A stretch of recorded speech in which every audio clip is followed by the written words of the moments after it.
Home buyers are canceling contracts and backing out of deals last minute because they know the housing crash has started and they know that prices are going to be going down. Data from Redfin is showing that home buyers canceled at the highest rate since the start of the pandemic in June. 15% of all homes that went under contract that month. That's the highest percentage on record with the exception of the first 2 months of the pandemic. And ultimately, these buyer cancellations are going to cause a negative feedback loop in the housing market because right now we have buyers looking at the skyrocketing inventory and saying, wait a minute, I don't want to buy this house. I'm going to wait another couple months. Well, the more buyers that do that, the more that inventory is going to increase. And the more that inventory is going to increase, the more buyers are going to cancel their contract and drop out. And this feedback loop is something that has the potential to make the housing crash even worse, and it's just getting started. Specifically in certain housing bubble cities around America where the cancellation rates, according to Redfin, are close to 30%. These cities are most in the crosshairs of a feedback loop crash. Before getting into that, I want to address you all out there, particularly anyone who is denying the fact that there's a housing crash, or maybe you're resistant to the idea that it's happening, or you're unsure that it's happening. Well, folks, now's the time to wake up, because not only do we have a massive surge in buyers canceling existing contracts, we also have a collapse in future home buyer demand. Data from the Mortgage Bankers Association is showing mortgage purchase applications are continuing to collapse. They've gone down by almost 40% from their pandemic peak, and today in July, these mortgage purchase applications are below the levels they were at 5 years ago in 2017. And so what home buyers are developing right now is almost the opposite of FOMO. Like, home buyers had FOMO for much of 2020 and 2021 during the pandemic. You can see the huge increase in mortgage purchase applications then and the big reduction in inventory. Well, now we're in an exact opposite situation where the FOMO is transferring to the sellers. Like, if you're a seller out there who hasn't listed your home yet, or who's stubbornly holding to the price that you listed at, even though you don't have much buyer demand, the time is running out for you to sell your house and cut your price, because this crash is going to get very serious over the next couple months, especially in a metro like Austin, Texas, where there's a vicious combination going on right now. According to Redfin, pending home sales in Austin are down a massive 24% year over year. But not only that, folks, of those pending sales,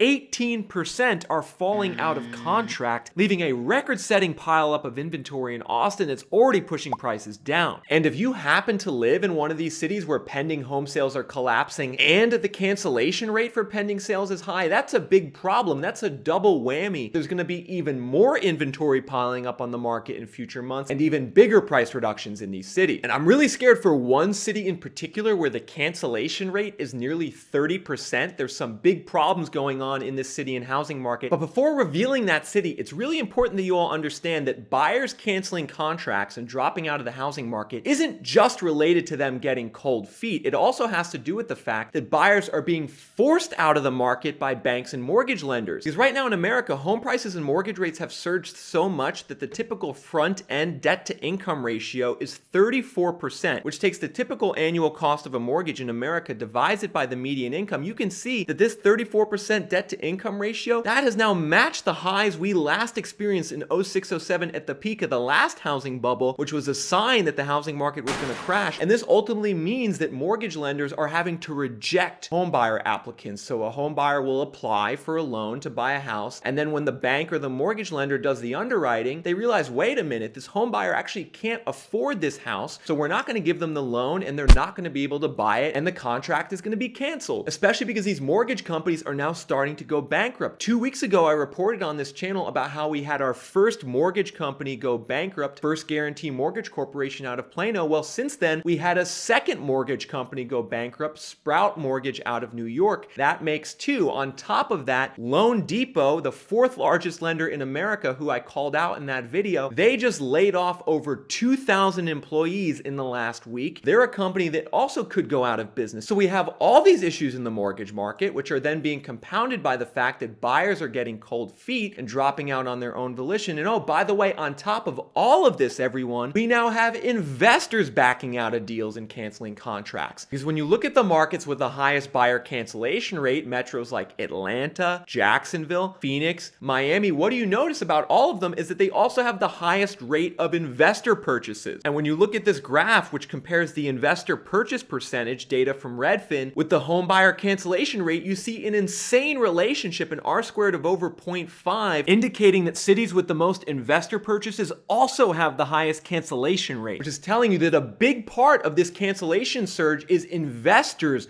walking away from deals. Both big investors and small investors are now getting cold feet on the housing market and they don't want to move forward. Something that's going to create a huge crash in the cities with the most exposure to investor demand. And consistent viewers to my channel will remember that 5 months ago, I predicted this. Now that we're in a rising interest and mortgage rate environment, this is going to put downward pressure on the housing market. Regular home buyers are going to drop out of the market and many investors are going to drop out of the market. And I'm not calling back to that video to brag. I'm doing it so you guys all know that if you have a fundamental perspective on the housing market that's based off data, you will succeed. You will be able to predict the future of the housing market before anyone else, because the data that I looked at that told me that investors were going to drop out of the market was the fact that the investor cap rate and rental yield, the amount of profit they were getting, was getting lower and lower month over month. We were at a record low in terms of how much rental income investors got from when they purchased a property. This was occurring just as mortgage rates and interest rates started to surge, and eventually the mortgage rates crossed above the investor profit line, and that was a signal that investors were going to stop buying and eventually start selling. Of course, if you had listened to the mainstream narrative on the housing market, you wouldn't have understood this, because back in February and March, the mainstream narrative was still saying that investors were taking over the housing market and that they were going to continue pushing prices up. Well, now 4 months later, we're entering the exact opposite situation. So if you guys want to be on the front end